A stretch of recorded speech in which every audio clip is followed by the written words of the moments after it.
Hello everyone, and I'm Megha again welcomes you all.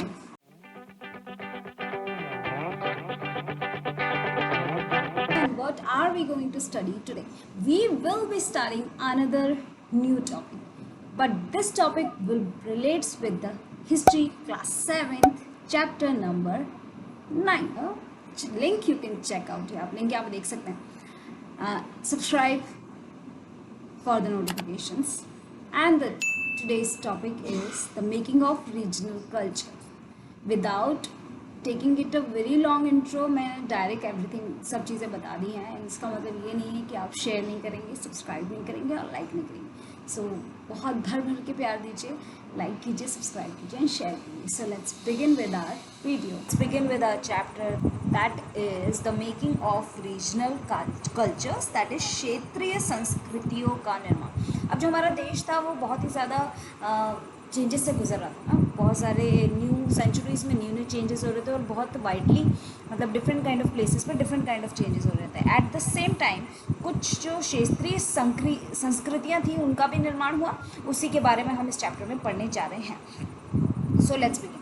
One of the commonest ways of describing people is in terms of language they speak. अब यह एक सामान्य तरीका था जिसके basis पे हम लोगों का वर्णन कर सकते हैं. वो क्या था? In terms of the language they speak. जो वो भाषा बोलते हैं उसके बेसिस पे उनको डिस्क्राइब करना, उनका वर्णन करना. When we refer to a person as a Tamil और उड़िया. अगर हम बात करते हैं कि कोई तमिल है, फॉर एग्जाम्पल हम बात कर रहे हैं कि कोई तमिल है, ठीक है, तो हम क्या बताते हैं कि यार it means that he speaks Tamil and Oriya. इसका मतलब ये होता है कि वो क्या बोलते हैं, तमिल बोलते होंगे या उड़िया बोलते हैं, या वो तमिलनाडु में रहते होंगे या वो उड़ीसा में रहते होंगे. At the same time we also tend to associate each region with distinctive kind of food, clothes, poetry etcetera. तो इसी तरह से हम प्रत्येक क्षेत्र को कुछ खास किस्म के जो होते हैं कपड़े, ठीक है, काव्य, नृत्य, इनके बेसिस पे भी अलग अलग डिस्टिंग करते हैं, मतलब मानते हैं. Sometimes we take these identities for granted and assume that they have existed for the time important. अब हम कुछ समय में तो हम उनको इतना ज़्यादा फॉर द ग्रांटेड ले लेते हैं कि हम सोचने लग जाते हैं कि ये सब चीज़ें जो हो रहे हैं, हमारे जो भी कल्चर है वो सब युगांतर से होते आ रहा है और इसका अस्तित्व बहुत पुराना है. However the frontier separating regions have evolve over time. जबकि जो होती हैं विभाजन सीमाएँ, ठीक है, वह उनका भी बहुत ज़्यादा इवोल्यूशन हुआ है, वह भी बहुत समय के साथ साथ चेंज हुई है. Also we have understand as regional culture today are often the product of complex process of intermixing of local traditions with ideas of other parts of the continent. As we will see some traditions appear specific to some region. But हमें बहुत सारी चीज़ें ये दिखती है, कुछ ऐसे traditions है, ठीक है, कुछ ऐसी परंपराएं हैं जो कि एक रीजन, एक ही क्षेत्र तक स्पेसिफिक हैं. Other seems to be similar across regions, ठीक है. अब कुछ ऐसी परंपराएं हैं जो कुछ एक जो सीमा होती है, एक सीमा में बिल्कुल ही सेम है, yet others derive from our practices in a particular area. But अब कुछ ऐसी हमारी ट्रेडिशन होती है जो पुरानी जो हमारी परंपराएं होती हैं, पुरानी प्रैक्टिसेस होती हैं, उससे निकल के आई हैं, but take a new form in the other region. But उसी से इवॉल्व होकर उन्होंने एक नया फॉर्म ले लिया है. नाउ अब हम पढ़ने जा रहे हैं the topic you can C on the screen. आपको टॉपिक दिख रहा है जिसमें है the Cheras and the development of Malayalam, ठीक है. जो चेर थे और मलयालम जो भाषा थी उसका विकास कैसे हुआ, ठीक है. Let us begin by looking at the example. अब एक एग्जाम्पल लिया जा रहा है जो कि एग्जाम्पल किस चीज़ का है, जो कनेक्शन बता रहा है बिटवीन लैंग्वेज एंड रीजन. जो लैंग्वेज और एक भाषा और एक पर्टिकुलर क्षेत्र, उसकी बात हो रही है. The Chera kingdom of Mahodayapuram was established in 9th century in the southwest part of the peninsula, part of a present day Kerala. अब जो प्रायद्वीप के दक्षिणी पश्चिमी भाग में जो आज के केरल राज्य का एक हिस्सा है, वह 9वीं शताब्दी में स्थापित हुआ. अब वो क्या है? वह था चेरा किंगडम, ठीक है. चेरा किंगडम ऑफ महोदयापुरम, ये 9वीं सेंचुरी में स्थापित हुआ. अब कहाँ पे स्थापित हुआ? दक्षिणी पश्चिमी भाग में, ठीक है. ये एक प्रायद्वीप का भाग था और आज ये कहाँ पर है? केरला में.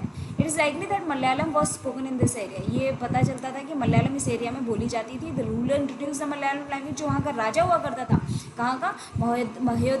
महोदयापुरम का जो राजा हुआ करता था वो उन्होंने मलयालम लैंग्वेज इंट्रोड्यूस करी थी and script in their inscription. अब उसने इसकी इंस्क्रिप्शंस भी बनवाई थी, स्क्रिप्ट्स करी थी, मतलब उसको इंस्क्रिप्शन में सेव करके भी रखा था। In fact this is one of the earliest example of use of a regional language in official record in the sub continent. अब ये क्या बात थी कि ये एक बहुत ही ज़्यादा अर्लीस्ट एग्जाम्पल है, ठीक है, ये एक अर्लीस्ट एग्जाम्पल है किस चीज़ का, कि जो रीजनल भाषाएं हुआ करती थी वो भी ऑफिशियल रिकॉर्ड्स में यूज़ होती थी। तो ये एक एग्जाम्पल है।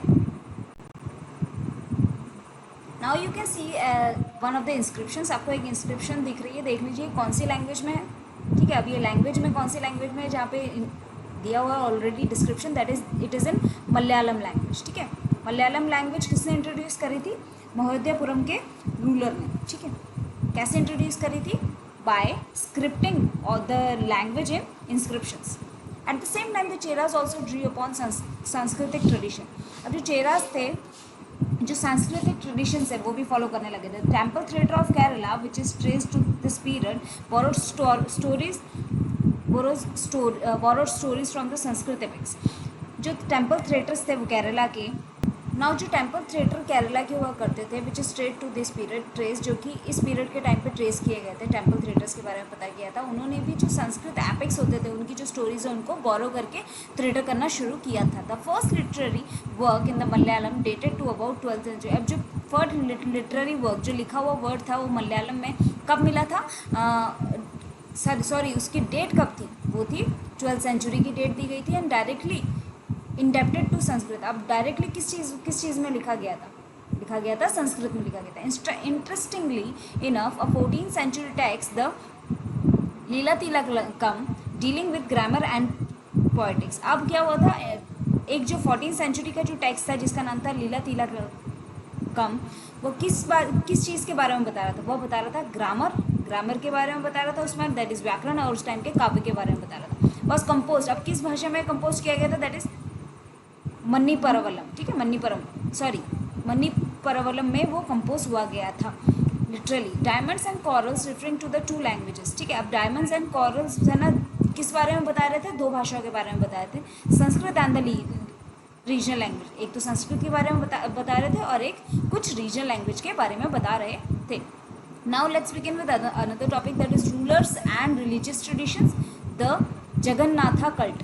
Begin with rulers and regional traditions, that is the Jagannatha cult. शासक और धार्मिक परंपराएं जगन्नाथी संप्रदाय। अब in other regions, religious cultures grew around regional traditions. The best example of this process in the cult of Jagannath at Puri Orissa. अब इस चीज़ से पहले ही पता चलती है कि जगन्नाथ कहाँ पे है, जगन्नाथपुरी से याद रखिए कि जगन्नाथपुरी में है। जगन्नाथपुरी किस स्टेट में है, Orissa. This can be MCQ question, या MCQ के फॉर्म में आ सकता है। अब इसके क्या है, अन्य क्षेत्रों में क्षेत्रीय संस्कृतियाँ क्षेत्रीय धार्मिक परंपराओं से विकसित हुई थी, ठीक है। इस प्रक्रिया का सर्वोत्तम उदाहरण कौन सा था, पुरी उड़ीसा में जगन्नाथ का संप्रदाय, ठीक है। जगन्नाथ का शाब्दिक अर्थ है, अब यहाँ पे जो एक जगन्नाथ है उसका शाब्दिक अर्थ क्या होता है, दुनिया का मालिक जो विष्णु का पर्यायवाची है, ठीक है। जगन्नाथ होता है लॉर्ड ऑफ द वर्ल्ड, ठीक है, लॉर्ड ऑफ द वर्ल्ड जो कि विष्णु का पर्यायवाची है। To date the local tribal people make the wooden image of the deity which suggests that deity was originally a local god who was later identified with as Vishnu। अब क्या हुआ था, आज तक जगन्नाथ की कास्ट प्रतिमा स्थानीय जनजातीय लोगों द्वारा बनाई गई थी, ठीक है। कास्ट प्रतिमा मतलब किसकी बात हो रही है, that is wooden image of the deity, जिससे यह तात्पर्य निकलता है कि जगन्नाथ मूल्यतः एक स्थानीय देवता थे जिन्हें आगे चलकर विष्णु का रूप मान लिया गया। The 12th century is one of the most important rulers of Ganga dynasty. Ganga dynasty का जो मोस्ट इंपॉर्टेंट एक रूलर था that is Anantavarman decided to erect temple of Purushottam Jagannath at Puri, ठीक है। अब क्या जो राजा अनंतवरम था उन्होंने पुरी में पुरुषोत्तम जगन्नाथ के लिए एक मंदिर बनवाने का निश्चय लिया। उसके बाद ही 1230 में kingdom Anaga Bhima III dedicated his kingdom to the deity and proclaimed himself as the deputy of the god। उसके बाद ही क्या किया, जो एक राजा थे दैट इज अनंग भीम तृतीय ने अपना राज्य पुरुषोत्तम जगन्नाथ को अर्पित कर दिया, पूरा उनको दे ही दिया, मतलब बोला कि ये भगवान आपके लिए है, एंड स्वयं को जगन्नाथ का प्रतिनियुक्त घोषित कर दिया, ठीक है। मतलब बोलते हैं ना कि भगवान सब कुछ भगवान का है, but I am simply looking after to it, ठीक है, हम इसको देख रहे हैं। Hope you are getting up to यार, अगर यहाँ तक समझ में आ रहा, then hit like, subscribe and share to my channel. Now अब क्या हुआ, as a temple gained in importance as a centre of pilgrimage, its authority in social and political matters also increase, ठीक है। अब क्या हुआ, धीरे धीरे जो मंदिर था उसमें जो तीर्थयात्री थे, ठीक है, तीर्थयात्री को आना जाना बहुत ज़्यादा बढ़ गया, मतलब बहुत ज़्यादा अट्रैक्ट होने लगे, ठीक है। उसके बाद ये क्या हुआ, उसके बाद ये क्या हुआ, तो सामाजिक तथा राजनीतिक मामलों, ठीक है, राजनीतिक जो सामाजिक तथा राजनीतिक मामलों थे ना, तो इनका भी जो इंटरफेयर था वो इसमें ज़्यादा बढ़ने लग गया, ठीक है। द अथॉरिटी काइंड ऑफ चीज़, उसमें ये सब राजनीतिक मामले थे, इनकी जो पकड़ थी वो इस टाइम पे बढ़ने लगी। All those who conquered Orissa such as Mughals, Marathas and East India Company. अब देखो अगेन है कि एमसीक्यूज क्वेश्चन फिर से बन रहा है, एमसीक्यू क्वेश्चन ये बन रहा है कि उड़ीसा पे कौन से किस किस लोगों ने उसको कॉन्कर किया था, ठीक है, किस किस लोगों ने उसको कॉन्कर किया था, नियंत्रण किया था। कॉन्कर मीन्स क्या होता है, नियंत्रण। अब इसमें ये फर्स्ट है Mughal, Marathas and East India Company, तो इनको कॉन्कर किया ही था। Attempted to gain control over the temple, इन जो सभी जो शासक आए या गए, उन्होंने क्या सोचा कि ये जो टेम्पल है उसमें पूरे का पूरी हम उनकी जो पकड़ है, उनका जो नियंत्रण है उसको स्थापित करने का काम किया। They felt that this would make their rule acceptable to the local people. अब उनको क्या लगता था कि अगर वो उस मंदिर पे नियंत्रण कर लेंगे तो इसके कारण जो आसपास के जो लोकल लोग होते हैं, जो स्थानीय जनता होती है, वो भी उनका जो उनका जो बोलते हैं ना शासन, उसको एक्सेप्ट कर लेगी, उनको मान लेगी। तो this was that. Here you can see the picture of Jagannath Puri temple, जो कि कौन से स्टेट में है, उड़ीसा में, ठीक है। Now let's coming to the another topic, that is the Rajputs and tradition of heroism. Rajput और शूरवीरता की परंपरा है। अब राजपूत और उनकी जो शूरवीरता की परंपरा है, उनका क्या रिलेशन है, यहाँ पे हम वो देखते हैं। पहले एक बार ये पिक्चर देख लेते हैं। प्रिंस राज सिंह ऑफ बीकानेर, ये जो पिक्चर है वो प्रिंस राज सिंह है, जो कि बीकानेर के थे। बीकानेर कहाँ पे स्थित है, बीकानेर स्थित है राजस्थान में। Let's begin. In the 19th century, the region that constitutes most of the present-day Rajasthan was called Rajputana by British. ठीक है, 19वीं शताब्दी में ब्रिटिश लोग उस क्षेत्र को, जहाँ आज का अधिकांश राजस्थान स्थित है, ठीक है, राजपूताना कहते थे। उस पूरे जो राजस्थान का एरिया था, उस पूरे राजस्थान का जो एरिया था उसे क्या बोला जाता है, राजपूताना। ब्रिटिश उसे क्या बोलते थे, Rajputana. While this may suggest that there was an area that was inhabited only and mainly by Rajputs.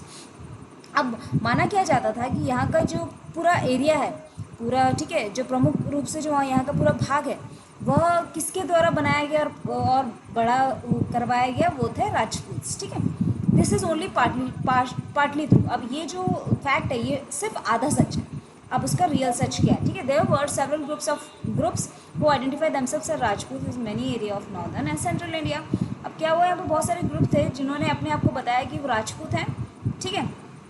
अब कौन से लोग थे, जो कि नॉर्थ इंडिया के थे और सेंट्रल इंडिया के लोग। And of course there are several peoples other than Rajput who lived in Rajasthan. अब ऑब्वियसली सभी को पता है कि सिर्फ राजपूत ही राजस्थान में नहीं रहते थे, बहुत सारे लोग रहते थे। However the Rajputs are often recognized as contributing to the distinctive culture of Rajasthan. किंतु जबकि माना जाता है कि जो राजपूत थे,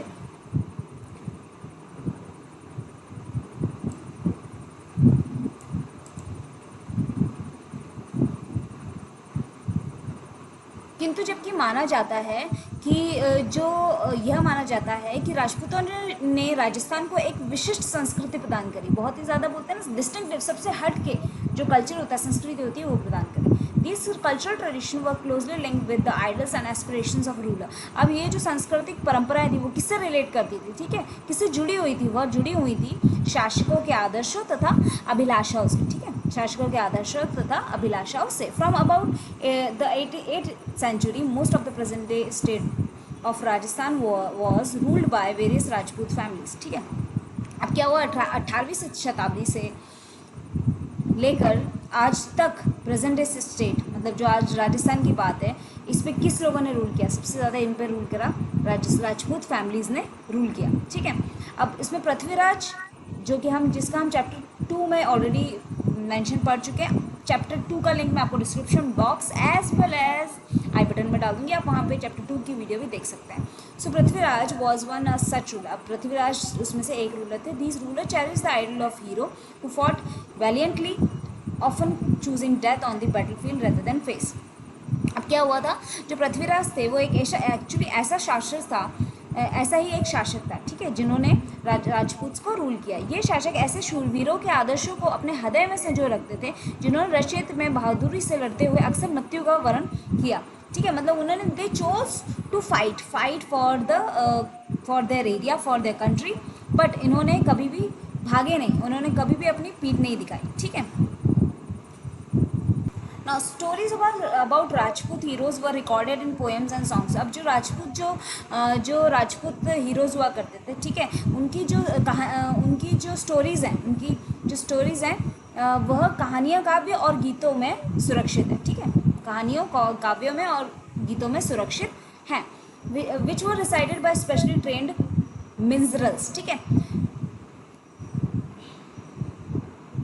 ये विशेष रूप से प्रशिक्षित चारण भट्टों द्वारा गाई जाती हैं. तो यहाँ मिंस्ट्रल का मीनिंग होता है चारण भाटो मीन्स जो बोलते हैं, जो जिन्हें आता है कि कैसे किसी भी महाकाव्य या इन सब का बोला जाता है. This preserve the memories of heroes and were expected to inspire others to follow their example.